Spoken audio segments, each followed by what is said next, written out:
Welcome, everybody. It is 9 o'clock, so we are going to go ahead and get started. Just a reminder to everyone that this is a live cast conversation. We know there's a lot of webinars out there right now that you can be joining, and they're all over the place. And so Christine and I have decided that we want this to be a live conversation. So if you have some Zoom fatigue or you're tired of looking at your screen, you can just listen to us. But if you'd like to see our faces will be here as well. And so this is organic by nature without slides.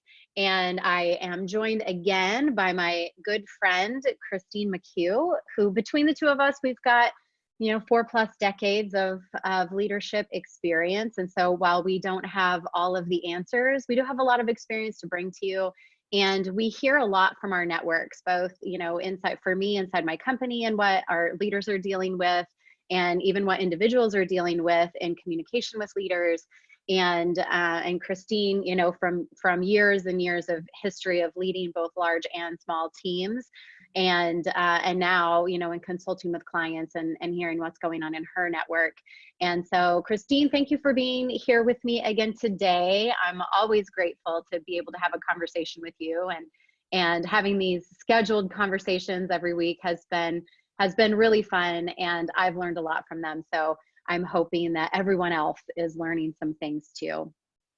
Thank you for being here.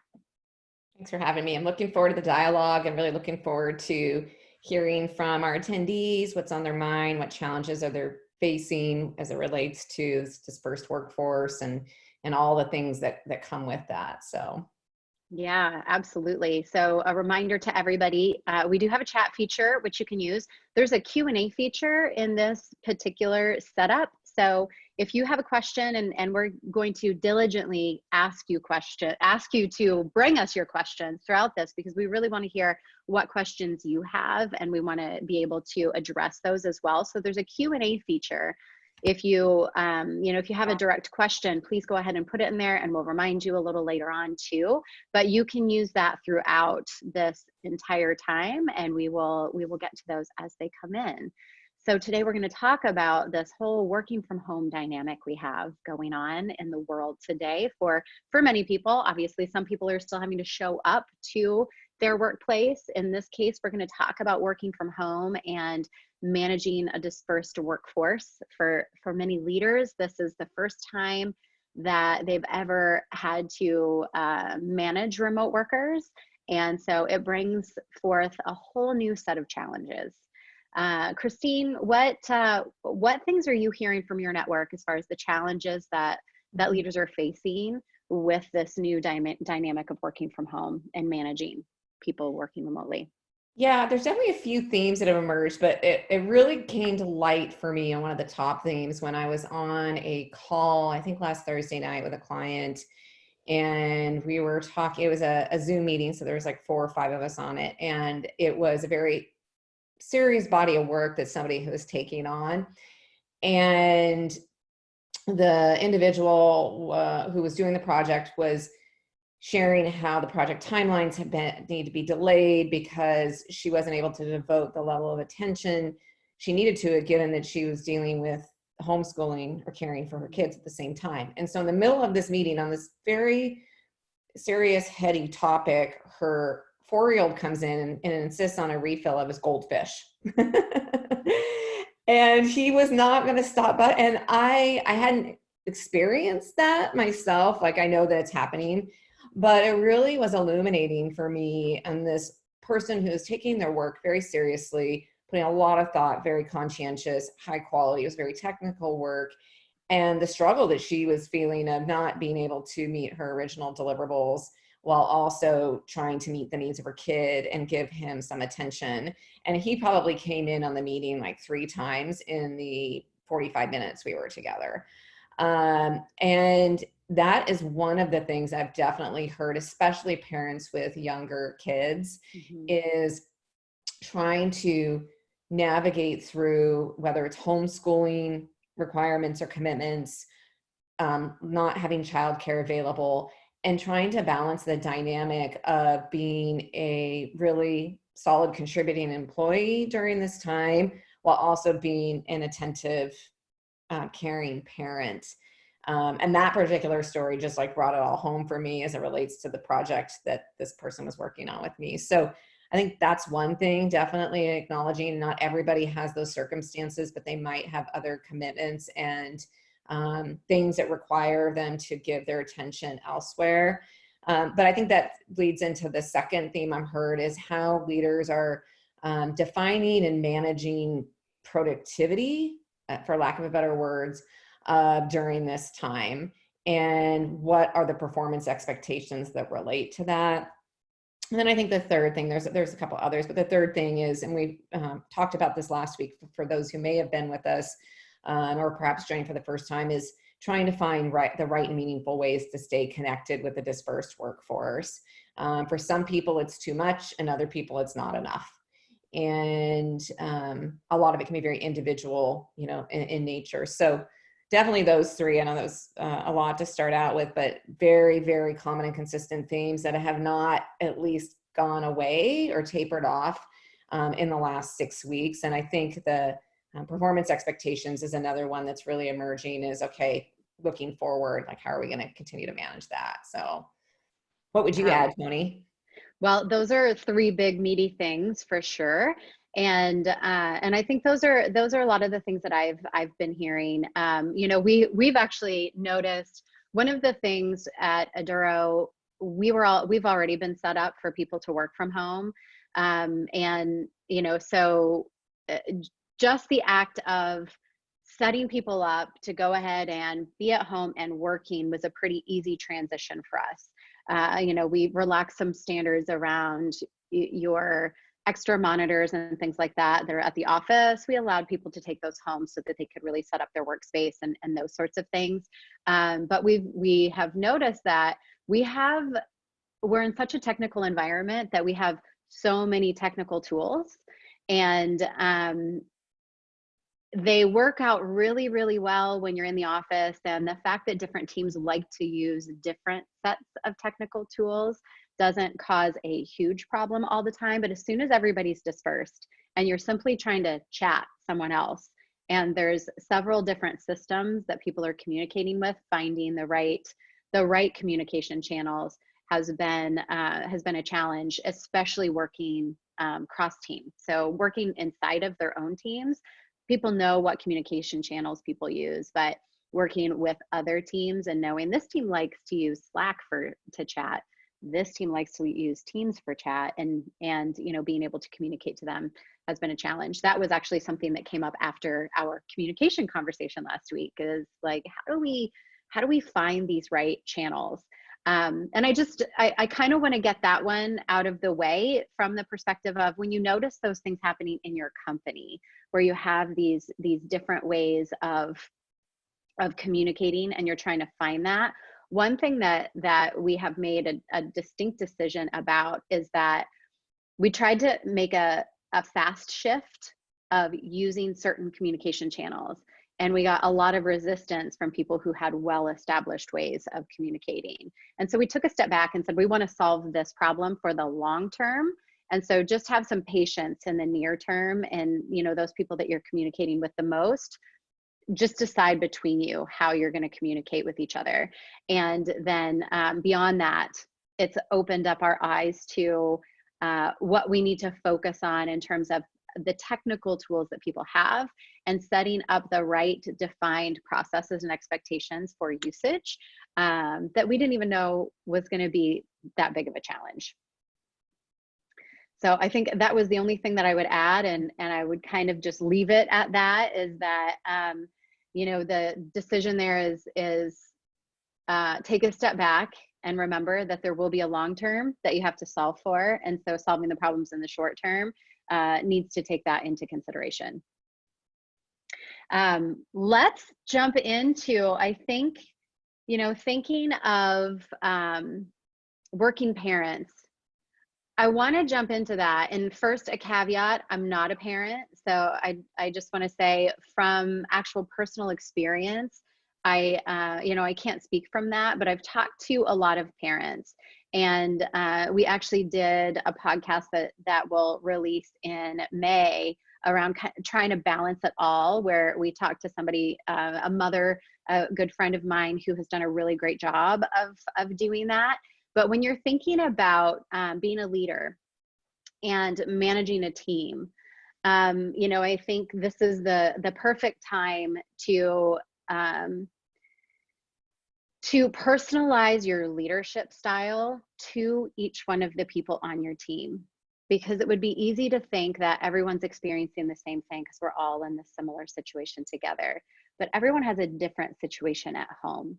And that's the thing that I'm really noticing, whether it's they have small kids, they have high school kids, they're out of school, they're just coexisting with their spouse in the same place and trying to figure that out. That personalizing that style and that communication with each direct report is really increasingly important at this time. What are your thoughts on that? Most definitely. I was on a call yesterday late afternoon with a person who lives by themselves, and she was having different struggles and challenges with how to navigate through this work from home. And so, we talked about what does she need from her leader. She's an individual contributor role right now. What does she need from her leader? And what does that look like also from her team, which is very different from somebody who might be having to care for 2 young kids at home, or maybe sharing a workspace with a partner or spouse or roommate where the space is very confined and they're trying to balance when do they have calls at the same time and if that's going to work, and who needs the better background and the better lighting and the better sound quality, right? It's this negotiation. Yes. So I think definitely acknowledging that and personalizing that experience and being very explicit and intentional that that's what you're doing. Mm-hmm. So I was talking with an organization recently where the population does happen to have a lot of young families in their organization. And one of the things that there was some dissatisfaction among that group, and was because they're all struggling with this challenge of trying to parent young kids at home during this time, but they were looking for some sort of explicit acknowledgement from leadership that, yes, this is challenging, and that, yes, this is something that you're trying to work through, and here's how we're going to support you. And to be able to create a cohort together where they can exchange ideas. Mm-hmm. And so I think that's where, like in that particular case, being very explicit of your messages and how you're supporting the individual based on what they need or that particular cohort. Another example, I was talking with a leader at a pretty major company here in Seattle last week, and her team has created a Slack channel just for people who are working from home with kids, right? So again, they can provide that support. So that's one example where that doesn't become everybody's thing that they need to talk about and be mindful of and worry about, but those who need that support from one another, it's an example of a leader creating and enabling the communication that in that case, it was an individual, but that group needs. So definitely important, to your point, to have the individual tailored conversation, figuring out what those needs are, and then being really explicit and intentional. Like, this is how you're meeting that person where they're at, and does that even work for them, or do they need something different? Mm-hmm. I agree with that. It's the curiosity of checking in with each person and asking them how they're handling working remotely, how comfortable are they with telecommuting. It's I think something that we don't always do as leaders when people are in the office and there's a little bit more of a structure set up is actually talking to people about, like, how are you structuring your day, helping them prioritize things so that when they do have those extra responsibilities that are coming in, like their kids are at home and they don't have childcare available, what are the things that are most important, and making sure that you're on the same page with them as far as, like, what are the priorities that are at the top of the list that are non-negotiables versus what are the things that we can be more flexible with. And like what does life look like working at home with your kids, and how are you scheduling those things with your significant other? It makes even marital conversations and communication more important. in that, you know, you're having those conversations, and as a leader, being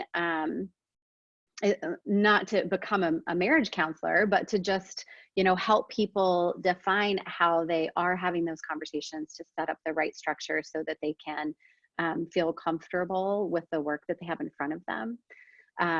You know, I think those are extra needs for leaders to kind of take on at this time.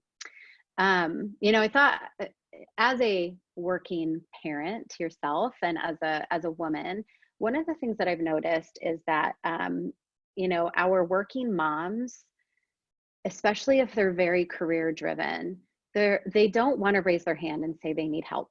You know, they have a fear or a concern that it will have a negative long-term impact on their career if they say, look, I'm a little overwhelmed with all of this, and I still have these primary, you know, the primary responsibility of taking care of my kids, even more than my spouse does. And so, you know, they want to look like they've got it all together. And so even that, and the expectation that they're placing on themselves is increasing demands on them. So what thoughts do you have as a career-driven working mom, you know, if you think about parenting during this time and having those real conversations with your leader, so to speak, what comes up for you? I think it goes back to what you just said, Toni, a little bit ago about really being clear on the expectations, right? And agreeing on those. And as a leader, you know, leaning forward and helping your team members really understand what their priorities are and focus on kind of the critical few at this point. And I would say give grace and empathy. It is hard as a working parent. And I know, again, other people have other contexts in their lives that present other challenges, but to try and keep it all together at work and also keep it all together at the family. And especially if you've got, you know, children around you, or in my case, I have 2 teenagers in my household. And for me, my challenge is just making sure they're out of bed by 11 o'clock every day. I'm serious, like do something productive and meaningful. This is not summer vacation. But I would say just getting really clear and aligned as a leader, getting really clear and aligned with your team member on their priorities, having some empathy and giving some grace, and trying to kind of downplay any worries somebody might have about what this means for their future career potential. Because even when I was in a working office situation, I remember like trying to beat the office before my male peer next door, who didn't have, at that case, he had support at home where he didn't need to get his kids ready and going in the morning. And I had to do that and get myself to the office. And so it was always like, am I going to beat him to the office, or is he going to be there before me? And if he's there before me, is he going to have a career advantage? Right. And really at this point, like trying to downplay worry about, like, you know, we're kind of, hopefully this equalizes the playing field, even though working parents or working mothers or just women in general may have more worry about this, what it means for their career, but like being really upfront that this is not going to be, you know, you're not going to be treated differently because of this. And I think that goes back to the expectations. So I'm kind of talking in circles with this one, but I do think it's a really important point, because you said women oftentimes don't ask for that help and will just like power through it and muscle through it. Yeah. So. Yeah. And I don't mean to insinuate that working dads don't have additional responsibilities too, but the overwhelming thing that I still hear is that the women are, especially with young kids, they're carrying a little bit more of that load. And you know, I was on this Harvard Business Review webcast yesterday, and this amazing woman, Frances Fry, was talking about equal access to the meritocracy. And this really rang true for me. Just thinking about this is that we want to set up these standards so that the standards are equal for everyone.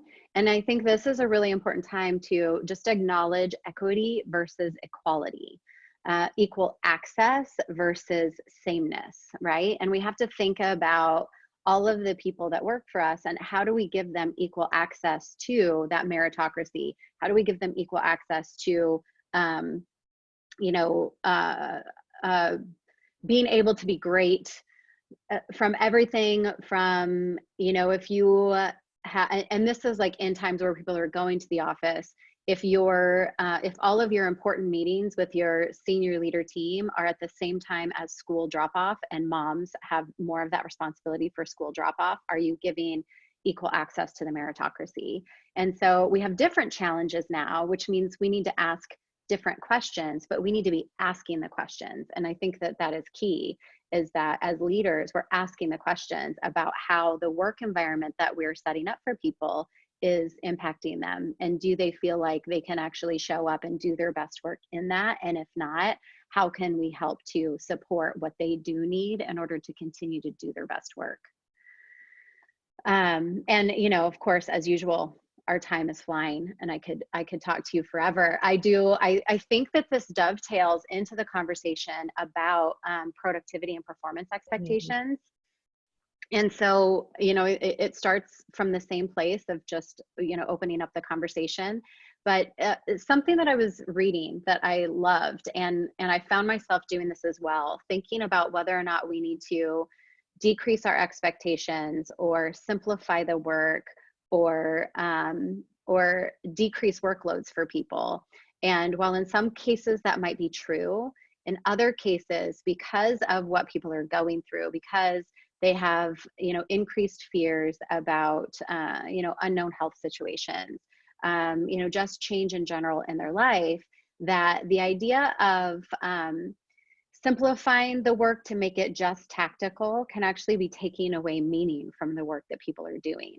And so I think that the, you know, maintaining the things that keep people motivated in their work and tied into their work is just as important as actually changing our expectations around the performance and productivity. What are your thoughts on this topic? I think that is such a great point because, you know, now more than ever, well, at least what I'm hearing a lot of is people kind of craving and wanting to have a sense of purpose, and how that manifests itself in a work situation is like people want to do meaningful, challenging work. Yeah. And I don't think it's about changing things are going to change what people are working on because the businesses and organizations might demand a change. But I don't necessarily believe that it's swapping out like less challenging work with more challenging work. I think it's more like focusing in on what those true priorities are.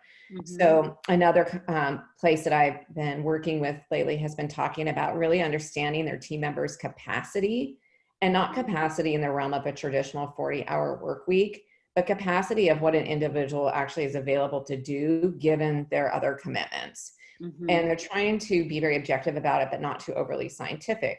But they know that some team members have more capacity right now than others. But how do they make sure that that capacity is filled with what is the most important work and what is actually challenging and meaningful? So I take the example of the person I was on the call with last week who kept getting interrupted with the 4-year-old seeking more goldfish. Like that work, that project, she was really excited. Like this was an intense mm-hmm. project.